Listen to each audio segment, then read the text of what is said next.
The morning air was cold and fresh as Tai-ho walked up the mountain path. The sun was just starting to rise, painting the sky with soft orange and pink colors.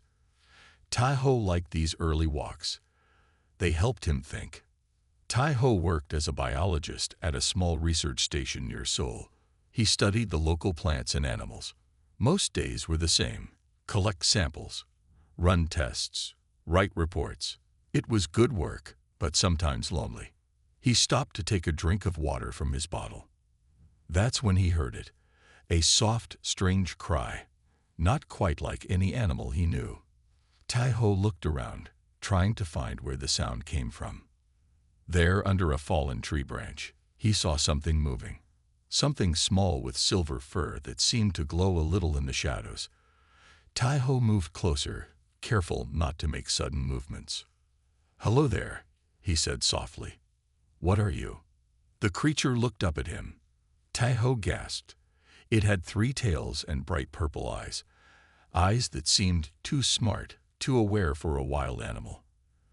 The creature tried to move away, but fell back down with a cry of pain. Tai-ho saw blood on its front leg. "You're hurt," he said. "Don't worry. I won't harm you." The strange animal watched him closely as he slowly took off his jacket. His scientific mind was racing. This animal matched no known species. Its fur had strange patterns that glowed faintly blue. It could be a new discovery, something that would make his career. But right now, it needed help. "I'm going to pick you up, okay?" Tai-ho said, knowing the animal couldn't understand him. Or so he thought. The creature seemed to relax slightly, as if it knew what he was saying. Carefully, he wrapped his jacket around the animal. It was surprisingly light. As he lifted it, the creature made no sound, just kept watching him with those strange purple eyes. "I'll take you home and fix that leg," Tai-ho promised. "Then we can figure out what you are." On the walk back to his small apartment, Tai-ho thought about what to do. The right thing would be to call his boss and report finding an unknown species. They would take the creature to the lab, study it, maybe put it in a cage. Tai-ho looked down at the small animal in his arms. It was breathing calmly now, those intelligent eyes still watching him. Something about this didn't feel right. He wanted to help this animal first, before turning it over to science. Back at his apartment, Tai-ho set up a small bed using a box and some old towels. He gently placed the creature down. "Let me see that leg," he said. The animal held still as Tai-ho cleaned the wound with warm water. It wasn't deep, but it looked painful. He applied some antibiotic cream and a light bandage. "There, that should help." Tai-ho set out a small dish of water and another with some cut-up fruit and meat. He wasn't sure what the creature ate. The animal sniffed the food but didn't eat. Instead, it kept watching Tai-ho, as if studying him. "You're a strange one," Tai-ho said, sitting back on his heels. "Those 3 tails, that silver fur with glowing marks. You're not from around here, are you?" As if in answer, the creature blinked slowly and tilted its head. That night, Tai-ho couldn't sleep. He kept thinking about the animal in his living room. He got up several times to check on it. Each time, the creature was awake, watching the door as if waiting for him. On his 3rd check, Tai-ho sat down on the floor near the box. "I should name you, I guess, at least until I figure out what you are." He looked at the silver fur that seemed to shimmer like stars. "How about Ara? It's a constellation. Means altar of stars." The creature's ears perked up at the name. For a moment, Tai-ho could have sworn he saw the animal smile. "Ara it is then," he said. "Get some rest. Tomorrow we'll see how that leg is doing." As Tai-ho went back to bed, he didn't notice the small device hidden in Ara's fur, a device that was sending signals far beyond Earth's atmosphere. 3 days had passed since Tai-ho found Ara. Each day, the strange animal seemed to get better. The wound on her leg was healing fast, too fast for a normal animal. This morning, Ara was walking around the apartment with only a slight limp. "You're getting stronger," Tahoe said as he placed a bowl of food on the floor. He had tried different foods and found that Era liked fruits best, especially berries. Era came to the bowl and sniffed. She looked up at Tahoe and made a small sound, almost like a thank you. Then she began to eat. Tahoe's phone rang. It was his boss, Dr. Park. "Tahoe, why haven't you been at the lab?" Dr. Park sounded annoyed. "I'm sorry, sir. I caught a cold," Tahoe lied. He hadn't told anyone about Era. He wasn't ready to share her with the world yet. "Well, get better soon. Strange things are happening. Have you seen the news?" "No. What news?" Tahoe asked, watching as Era's ears perked up. "Space stations have picked up odd signals, and there are reports of strange objects in orbit around Earth. Some people are talking about aliens." Dr. Park laughed. "Probably just space junk or satellites, but the research team is excited." After the call ended, Tahoe turned on the TV. The news showed pictures of blurry lights in the night sky. Scientists were being interviewed, all giving different opinions about what the objects might be. Tahoe noticed Ara was watching the TV very closely. Her three tails swished back and forth, and her purple eyes seemed to glow brighter. "This interests you, doesn't it?" Tahoe said. "Sometimes I think you understand everything I say." As if to answer, Ara jumped onto the couch beside him and placed a paw on his hand. She looked at him, then back at the TV, then back at him again. A chill ran down Tahoe's spine. No normal animal acted like this. That afternoon, Tahoe decided to test something. He took a piece of paper and drew simple pictures: a circle, a square, and a triangle. "Era," he said, pointing to the circle. "Can you show me the circle?" Era looked at the paper, then put her paw directly on the circle. Tahoe's heart raced. He pointed to the square. Again, Era touched the correct shape. "This is impossible," Tahoe whispered. "What are you?" Later that day, Tahoe set up a small camera in his living room. He wanted to see what Era did when he wasn't around. He told her he was going shopping and left the apartment. Instead of going to the store, Tahoe went to a coffee shop across the street. He opened his laptop and connected to the camera feed. What he saw made his coffee cup nearly slip from his hand. Era was standing on her hind legs, looking out the window at the sky. The markings on her fur were glowing much brighter now. She walked to Tahoe's bookshelf and seemed to be reading the titles. Then she went to his desk and touched his computer keyboard with her paw, as if trying to type. Tahoe rushed back to his apartment. When he opened the door, Era was sitting innocently by her water bowl, as if nothing had happened. That night, Tahoe couldn't sleep again. He kept thinking about what he had seen. Was Era trying to communicate? Was she connected to the strange objects in space? He got out of bed and went to the living room. Era was sitting by the window, looking up at the stars. "You're not from here, are you?" Tahoe asked softly. Era turned to look at him. In her purple eyes, Tahoe thought he saw sadness, and something else, longing. She seemed to be waiting for something, or someone. Tahoe sat down beside her. "Whatever you are, I'll help you. I promise." As they sat together looking at the night sky, neither noticed the small red light that blinked twice outside the window. A light that didn't belong to any human aircraft. In the morning, Tahoe would find something that would change everything he thought he knew about his new friend. Tahoe woke up suddenly in the middle of the night. Something was wrong. A strange blue light filled his bedroom, coming from the living room. It was not the normal light of the moon or the street lamps. "Era," he called out, getting out of bed. There was no answer. The blue light grew brighter. Tahoe grabbed his phone, ready to call for help if needed. Slowly, he walked to the living room door and pushed it open. What he saw made him drop his phone. In the middle of the room stood a woman. She had long silver hair that seemed to float around her as if she was underwater. Her skin was pale with faint blue markings that looked like the patterns on Era's fur. but it was her eyes that made Taiho freeze. Bright purple eyes, the exact same color as Era's. The woman was wearing a simple silver suit that seemed to glow softly. She looked at Taiho and smiled. "Hello, Taiho," she said in a soft voice.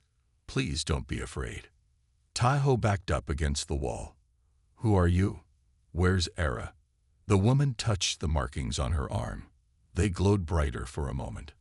"I am Era, or at least, that is the name you gave me." She took a step toward him. "My real name is Gina." Taiho shook his head. "That's not possible. Era is an animal. A strange one, but still an animal." "I am not from your world, Taiho," Gina said. "I can change my form to fit the environment I'm in. When you found me, I was hurt and had to stay in my small form to save energy while I healed." Taiho slowly picked up his phone from the floor. His hands were shaking. "You're saying you're an alien?" Gina nodded. "Yes, I come from a world called Elysia. It's very far from here." Taiho looked around the room. "Is this a joke? Am I dreaming?" "This is real," Gina said. To prove it, her body started to glow. Slowly, she changed back into the small three-tailed animal that Taiho had rescued. Then, in another flash of blue light, she returned to her human-like form. Taiho sat down heavily on the couch. The objects in space, the strange signals. "My people," Gina confirmed. "They have been watching Earth for a long time." "Why? Are you planning to invade?" Gina laughed softly. "No. We are peaceful. We study other worlds, learn about their people. We never interfere." "Then why are you here? On Earth, I mean." Gina sat down beside him, keeping some distance to not scare him. "I am what you might call a scout. I observe and report back. I was supposed to stay hidden, but my ship had a problem and crashed. I was injured and lost most of my equipment." Taiho remembered the day he found her. "So that's how you got hurt?" "Yes, I had to stay in my animal form to heal. It uses less energy." Gina looked at him with those strange purple eyes. "You saved me, Taiho. You could have given me to your scientists to study, but you didn't. You showed kindness. Anyone would have helped an injured animal," Taiho said. Gina shook her head. "Not true. Many would have seen me as strange and dangerous. You saw something that needed help." Taiho was starting to believe her, as crazy as it seemed. "So what happens now?" Gina's face became serious. "My people will come for me soon. They have been trying to find me since my ship crashed. And then you'll leave." Taiho was surprised by how sad this made him feel. "Yes, but there's more." Gina stood up and went to the window. She looked at the night sky with worry in her eyes. "We are not the only ones out there, Taiho. And not all are peaceful like my people." "What do you mean?" Gina turned to him, her markings glowing brighter with what seemed like fear. "Something is coming. Something dangerous. And it's coming because of me." Taiho made tea for himself and Gina. His hands were still shaking a little. "It's not every day you learn that the animal you rescued is actually an alien. So your people have been watching Earth for centuries?" Taiho asked, sitting across from Gina. Gina nodded, holding the teacup carefully. "Yes, we find humans very interesting. You are young as a species, but you learn and grow quickly. If you've been watching us for so long, why haven't you made contact before?" "We have rules," Gina explained. "We never make first contact with a planet until they reach a certain level of development.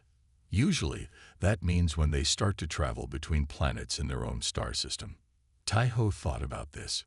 Humans have sent people to the moon and robots to Mars. Isn't that enough? "Almost," Gina smiled. "But your leaders still fight over land and resources. There is worry that humans might not be ready to know about other intelligent life." "So why are you telling me all this?" Gina's purple eyes looked sad. "Because I may have broken our rules by being discovered. And now things are changing. My people are debating whether to make official contact because of what happened to me. Tai-ho was surprised. Just because one human helped you. It's more than that, Gina said. She touched one of the blue markings on her arm, and it glowed brighter.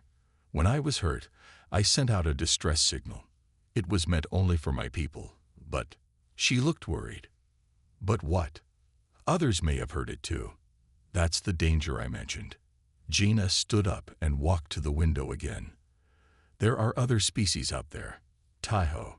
Some are peaceful like us, others are not. You mean hostile aliens? Tai-ho asked, feeling a chill. One group in particular worries us. They call themselves the Dracs. They see other species as resources to be used or controlled. Gina turned back to him. They have been trying to find our homeworld for a long time. And they might have heard your signal. Yes, if they detected it, they might come here. Gina's face was very serious now. They would see Earth as an easy target. Your weapons would not stop them. Tai-ho felt afraid, not just for himself, but for everyone on Earth. What can we do? I need to contact my people. Tell them to hurry. Gina looked frustrated. But my communication device was damaged in the crash. I've been trying to repair it, but I need parts. Tai-ho thought for a moment. What kind of parts? Maybe I can help. Some things from my ship might still work, but it crashed in the mountains, far from here. We can go there, Tai-ho said, surprising himself with his own courage. I have a friend with a car.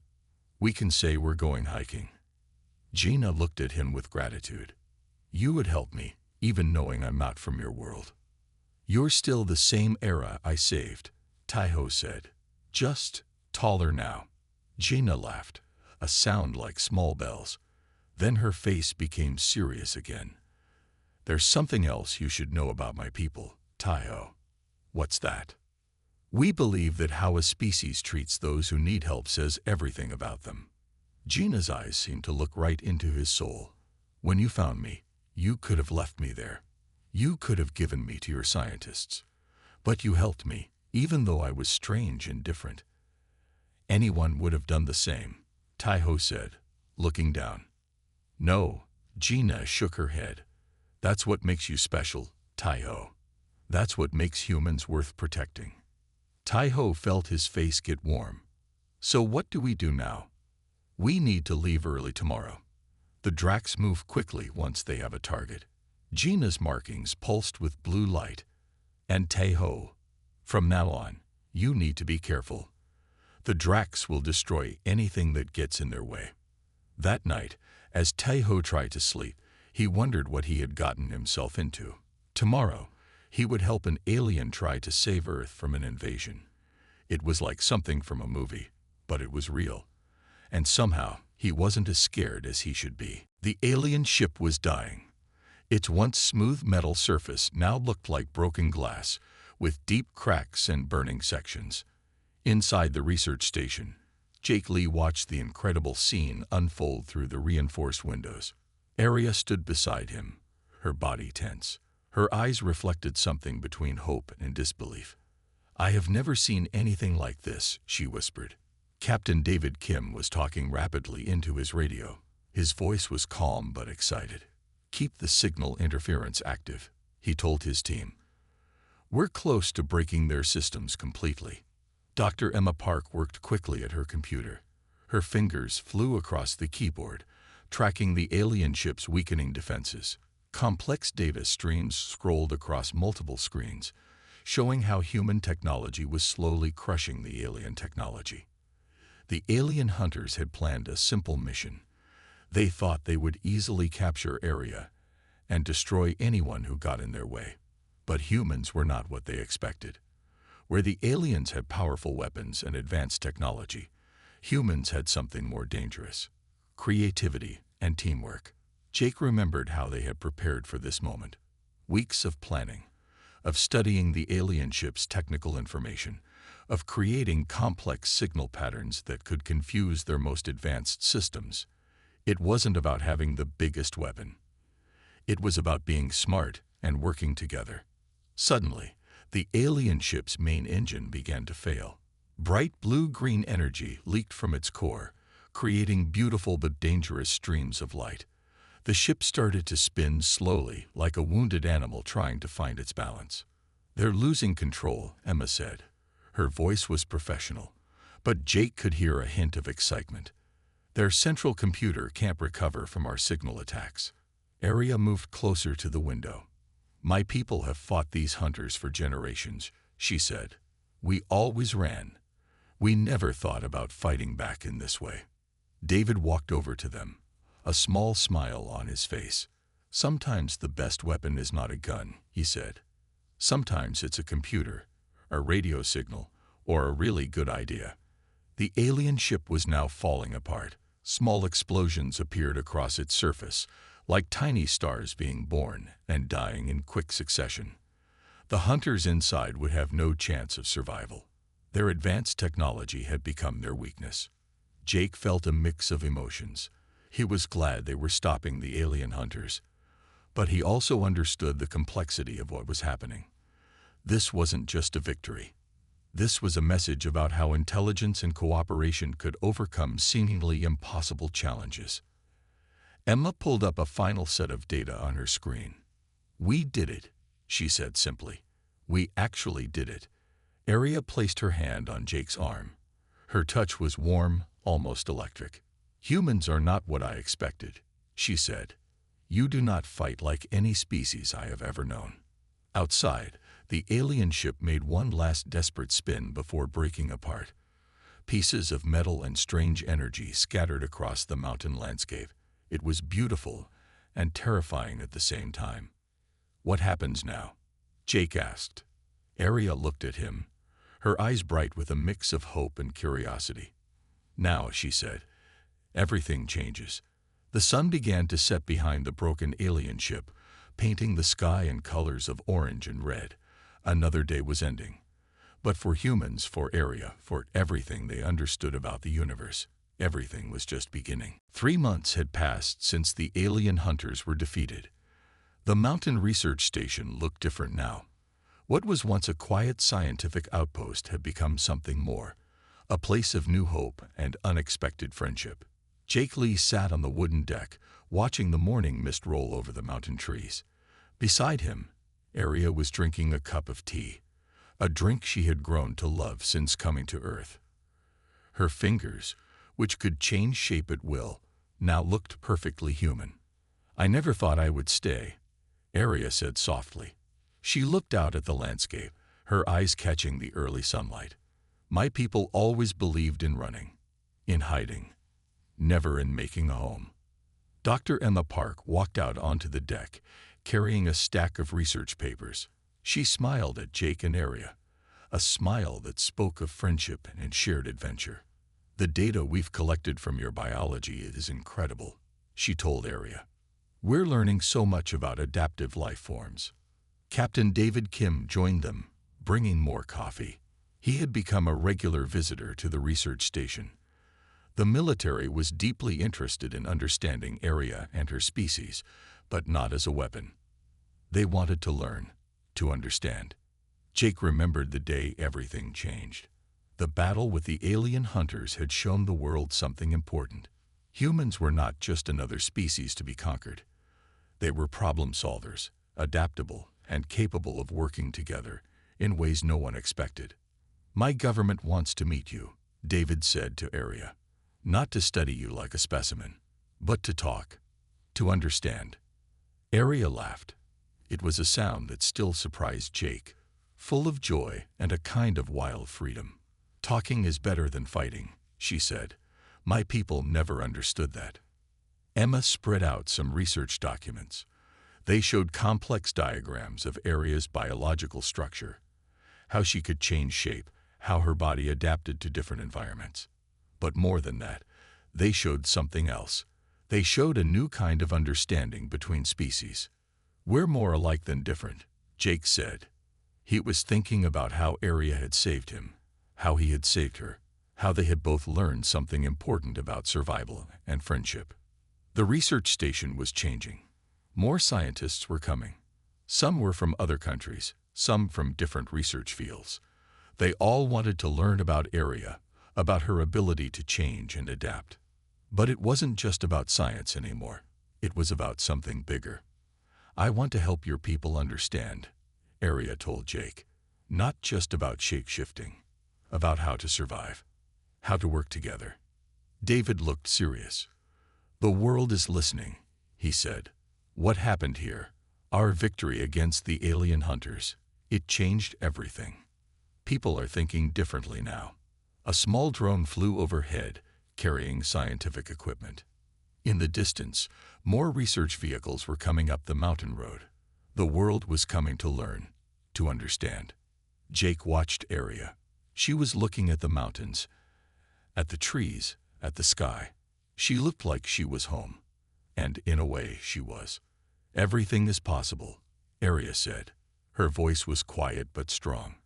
"We just have to be willing to change, to learn, to understand each other." The sun rose higher. Another day began, and everything felt like it was just the start of something amazing. The alien hunter's massive ship hung in the sky like a dark metal nightmare. Its sleek hull reflected the sunlight, casting an ominous shadow over the mountain research station. Jake Lee stood beside Aria, his hand resting on her shoulder, both of them watching the approaching threat through the reinforced glass of the observation room. "They will not stop," Aria said quietly. Her voice was calm, but Jake could hear a slight tremble beneath her words. "My people have fought them for generations. They always win." Captain David Kim walked in, his military jacket crisp and his eyes sharp. Behind him, Dr. Emma Park carried a complex set of computer tablets and scientific equipment. They looked nothing like warriors, but something in their movements suggested a different kind of strength. "We have a plan," David said simply. Emma began to explain. Her fingers danced across the tablet, bringing up holographic displays that showed the alien ship's technical specifications. "Their technology is advanced, but predictable," she said. "They rely on complex scanning systems and overwhelming force, but technology has blind spots." Jake listened carefully. He remembered how Aria had survived by being unpredictable, by changing her shape and thinking beyond expected patterns. Humans, he realized, could do the same thing. The plan was beautifully simple and completely crazy. They would use the research station's communication equipment, local radio towers, and even some modified weather balloons to create a massive electronic interference field. The goal wasn't to fight the aliens directly, but to confuse their systems. "We'll be like static," Emma explained. "White noise that breaks their ability to track and target." David pulled out a series of modified radio transmitters. They looked like ordinary communication devices, but Emma had rebuilt them to send out complex, rapidly changing signal patterns. "These will bounce signals in ways their computers can't predict," he said. Aria watched with growing excitement.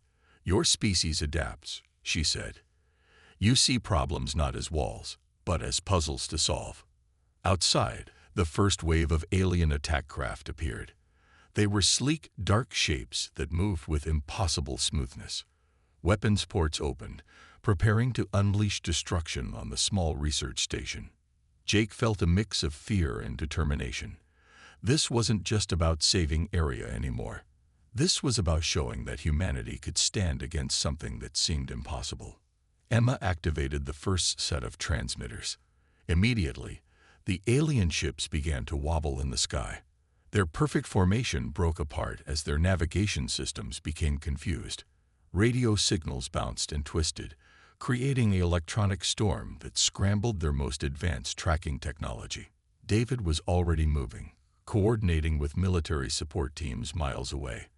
They were using everything: satellite redirects, local radio towers, even amateur radio enthusiasts who had been quietly brought into the plan. The alien hunters had expected a direct fight. Instead, they found themselves trapped in a web of human creativity. Their powerful weapons became useless when they couldn't lock onto a target. Their advanced computers spun in circles of confusion. Aria watched in amazement. "They do not understand," she whispered. Humans fight not with single solutions, but with 1,000 small ideas working together. Jake smiled. It was exactly how they would win. The sky became a battlefield of invisible signals, human ingenuity turning technology itself into a weapon of defense. And for the first time, the alien hunters looked truly afraid. Early the next morning, Tai-Ho and Gina prepared to leave for the mountains. Tai-Ho packed a backpack with food, water, and tools that might help get parts from Gina's crashed ship. Gina wore some of Tai-Ho's clothes and a hat to hide her silver hair. "How far is your ship?" Tai-Ho asked as they walked to the bus stop. "About 20 miles into the mountains," Gina said. "I crashed in a forest area with no people nearby." On the bus, Gina looked out the window with wonder. "Your cities are so busy, so many people all in one place. Is it different on your world?" Tai-Ho asked quietly. "Yes, we live in smaller groups, spread out more. We don't need to be close to work or shops, because we can move quickly from place to place." After an hour on the bus, they got off at a small town at the base of the mountains. From there, they would have to walk. As they started up a trail, Gina suddenly stopped. Her markings began to glow bright blue. "What's wrong?" Tai-Ho asked. Gina touched a small device hidden in her sleeve. Her face looked worried. "I'm receiving a signal from my people." "Isn't that good news?" "It's a warning." Gina's voice was tense. "The Dracs have found Earth's location. They've sent a scout ship ahead of their main fleet." Tai-Ho felt his heart race. "How much time do we have?" "The scout ship will arrive first, maybe in 2 days. The main fleet will be about a week behind." Gina looked at Tai-Ho with serious eyes. "We need to hurry. I must contact my people right away." They walked faster, moving off the main trail and into the deep forest. After several hours of difficult hiking, Gina stopped again. "We're close," she said. "My ship is just over that ridge." They climbed to the top of a small hill and looked down. In a small clearing was a silver object about the size of a car. It was partly buried in the ground and covered with branches and leaves. "That's your ship?" Tai-Ho asked. "It's smaller than I expected." "It's just a scout vessel," Gina explained. "Our main ships are much larger." As they approached the crashed ship, Gina suddenly pulled Tai-Ho behind a large tree. "Someone's been here," she whispered. "Look." Tai-Ho peeked around the tree. The branches covering the ship had been moved. There were strange footprints in the mud around it. "The Dracs?" Tai-Ho asked, feeling afraid. "Yes, a scout must already be here." Gina's markings pulsed with dim light. "This is very bad. They're ahead of schedule. What do we do now?" Gina thought for a moment. "We still need parts for my ship. We'll have to be careful." She looked at Tai-Ho with concern. "Maybe you should go back. This is getting dangerous." Tai-Ho shook his head. "I'm not leaving you alone. We do this together." Gina smiled, touching his arm gently. "Thank you." They waited and watched the ship for an hour. When they saw no movement, they carefully approached. The door to the ship was open. "Stay close to me," Gina said. She picked up a long branch to use as a weapon. "If you see anything move, tell me right away." Inside the ship was small but filled with strange technology. Lights blinked on panels, and soft sounds came from machines that were still working. "The main systems are damaged," Gina said, looking at a screen with symbols Tai-Ho couldn't read. "But I might be able to get the communication unit working." She began to remove parts from different panels. Tai-Ho helped as best he could, following her instructions. Suddenly, a loud beeping came from Gina's wrist device. Her face went pale. "What is it?" Tai-Ho asked. "The Drac scout is coming back," she said. "And it's not alone. They've detected us." Tai-Ho looked out the ship's door. In the distance, he could see 2 tall figures moving through the trees toward them. They weren't human. Their skin was gray, and they had 4 arms each. "We need to hide," Gina whispered. Now,